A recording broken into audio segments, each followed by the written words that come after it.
Le lycée agricole de Sibas est un établissement qui a une histoire un peu particulière, puisque c'est un établissement qui a été créé en 1918 par Édouard Herriot, donc, qui à l'époque était le maire de Lyon. Et donc c'est resté pendant plus de 50 ans une école municipale d'agriculture.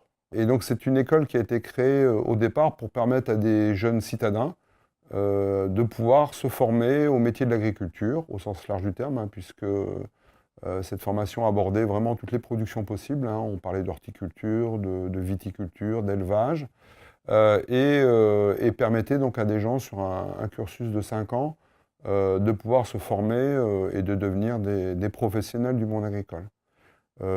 Ensuite, donc, dans les années 60, cet établissement a été récupéré, je dirais, par le ministère de l'Agriculture.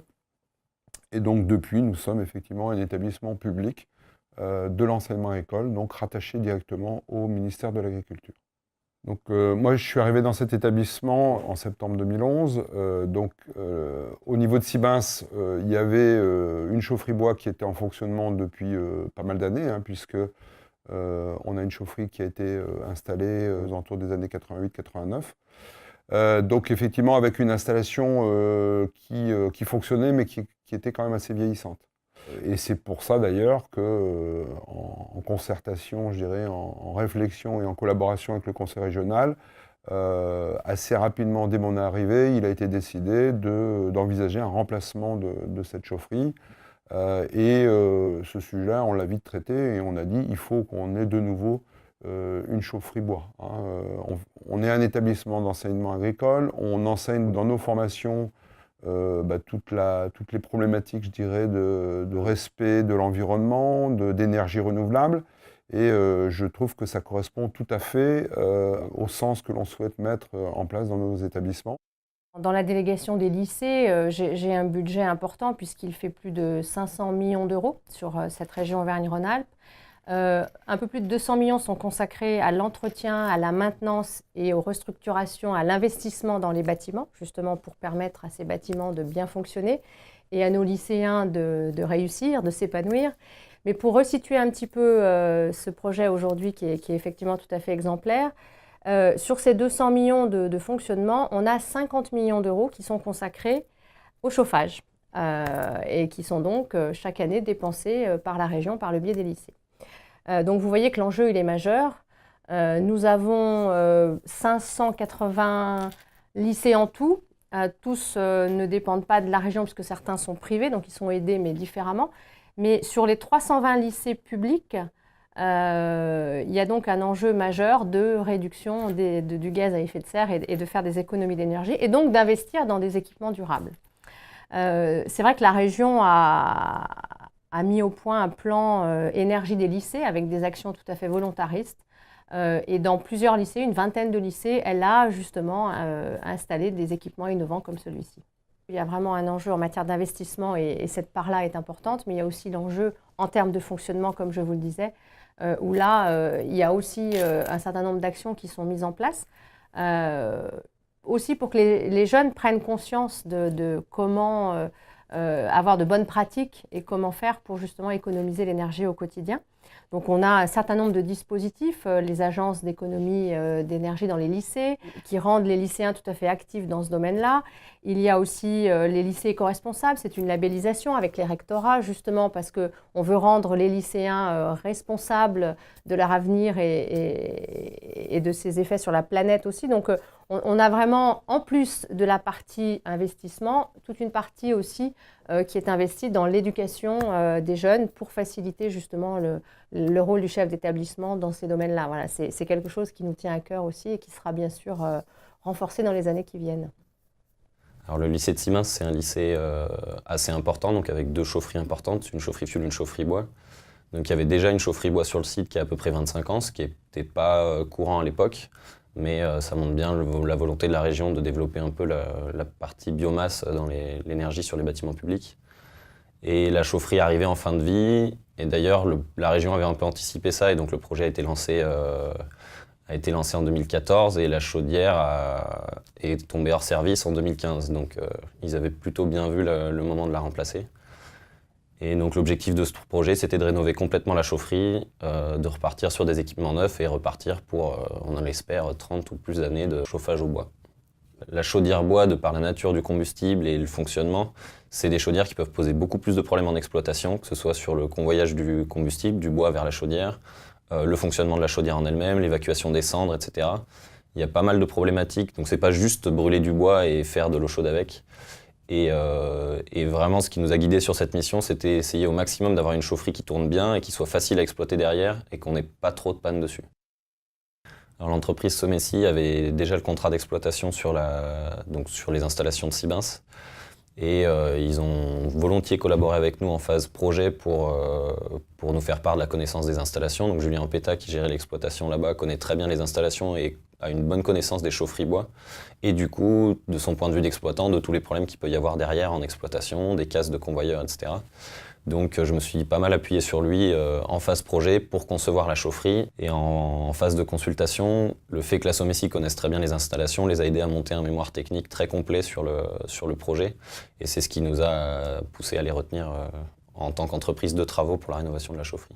La première chose que j'ai faite quand je suis arrivé sur le projet, c'est déterminer un peu quel type de chaudière on va installer et travailler donc avec la société Comte pour introduire une chaudière avec les éléments qui gravitent autour dans une petite chaufferie enterrée sans moyen d'acheminement. On a dû travailler aussi avec le bureau d'études pour découper la dalle de la chaufferie car pour sortir la chaudière, ce n'était pas possible et rentrer la nouvelle non plus. C'est intéressant justement par rapport à tout ce projet. Mettre une chaudière, tout le monde sait le faire, mais c'est travailler sur tout ce qui gravite vraiment autour de cette chaudière, comment on l'introduit, comment on la raccorde, avec quoi on la raccorde, comment on évacue les choses. C'est par là qu'on a commencé, travailler sur une chaudière et qu'est-ce qu'on en fait.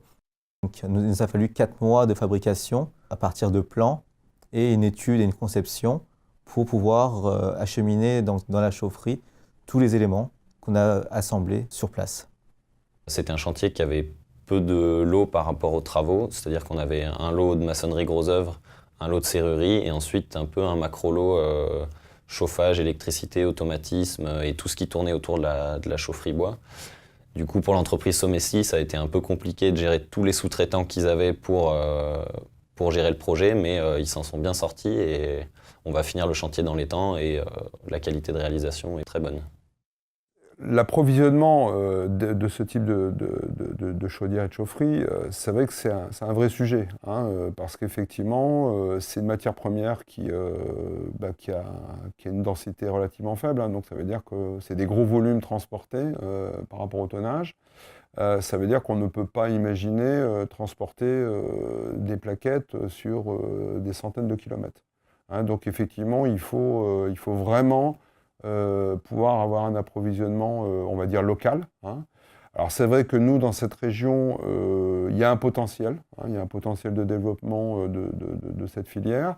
On n'est pas très loin du Beaujolais, et il y a aujourd'hui un massif forestier sur le Beaujolais, sur des éléments du Lyonnais, qui est relativement important. On n'est quand même pas très loin non plus du massif du Jura. Par contre, je pense que ça reste un secteur qui doit se structurer. Et c'est vrai que finalement, un des arguments, ça serait de dire on n'opte pas pour ce système parce qu'il n'y a pas de filière structurée, mais en même temps, moi je ferai le pari que s'il y a plus d'installations qui fonctionnent, à un moment donné, la filière va se structurer. Donc je pense qu'on est aussi dans cette... on contribue en tout cas à la structuration d'une filière, et je répète, il faut que ça soit une filière locale. Voici ce qu'on brûle dans la chaudière bois, de la plaquette forestière. Elle est issue d'exploitation forestière locale. Elle est dénommée P45 car la granulométrie moyenne est de 45 mm. Là, je me trouve dans le silo de stockage où nous entreposons le combustible avant qu'il soit acheminé dans le convoyeur à bois que nous verrons plus tard. Donc c'est de la plaquette forestière avec un taux d'humidité de 30%, puisque la chaudière nous impose d'avoir un taux d'humidité compris entre 30 et 50% d'humidité. Le bois est acheminé via ces vérins qui actionnent des échelles. Une fois la quantité de bois suffisante dans le convoyeur, il est acheminé jusqu'en haut dans la trémie. Le niveau du combustible est contrôlé par ces cellules. Quand le niveau est suffisant, un piston recule, le combustible tombe devant le piston ravance et fait rentrer le bois à l'intérieur du foyer de la chaudière bois. Une fois le bois dans le foyer, cela fonctionne comme une cheminée, à l'exception que les fumées passent dans des échangeurs thermiques afin de récupérer les calories et les échanger avec l'eau, puisque le but d'une chaudière bois est de chauffer de l'eau qui est distribuée dans des réseaux. Le bois dans le foyer avance grâce à des grilles mobiles qui fonctionnent grosso modo de cette façon-là. En bout de grille, le bois n'est plus que de la cendre. Il est récupéré par une combinaison de vis sans fin qui se trouve ici. Les vis sans fin remontent les cendres jusqu'à une benne qui se trouve à l'extérieur, qui sert de stockage en attendant le retraitement de ces cendres. Autre élément important de la chaufferie, c'est l'électrofiltre qui se trouve derrière moi. C'est un système qui permet de filtrer les fumées afin de limiter le rejet de particules fines dans l'atmosphère. Donc voici l'interface qui permet le pilotage de la chaudière. C'est grâce à ça que j'optimise les différents réglages, la régulation d'air, la rentrée de bois. Donc là, la présence d'un technicien comme moi est très importante puisque le bois est un combustible qui est vivant. Son hydrométrie change, sa granulométrie change aussi, donc il faut en permanence vérifier les réglages afin de tirer le meilleur rendement possible de la chaudière. Aujourd'hui, donc, nous sommes encore en période de rodage, on va dire ça comme ça, mais effectivement, la suite, c'est le fonctionnement et la maintenance de cette nouvelle chaufferie. Donc là, on va passer un nouveau marché, un nouveau contrat, on va mettre en concurrence, entre guillemets, différents prestataires. Effectivement, voilà, même si on est effectivement dans un marché public et qui répond à des règles, notre secret espoir, c'est qu'effectivement, ça soit également l'entreprise Somessi qui puisse assurer cette activité-là. Parce que, je répète, aujourd'hui, on a besoin, pour ce type d'installation, vraiment d'avoir des gens compétents, des gens réactifs, et des gens pour qui c'est effectivement le métier. Parce qu'effectivement, je pense que la gestion et la maintenance d'une chaufferie bois, ça demande certainement plus de technicité qu'une chaufferie type fuel ou gaz. Il ne suffit pas d'appuyer sur un bouton pour que ça se mette en route. Effectivement, aujourd'hui, on a cet espoir, entre guillemets, de pouvoir continuer à travailler de manière durable avec l'entreprise Somessi.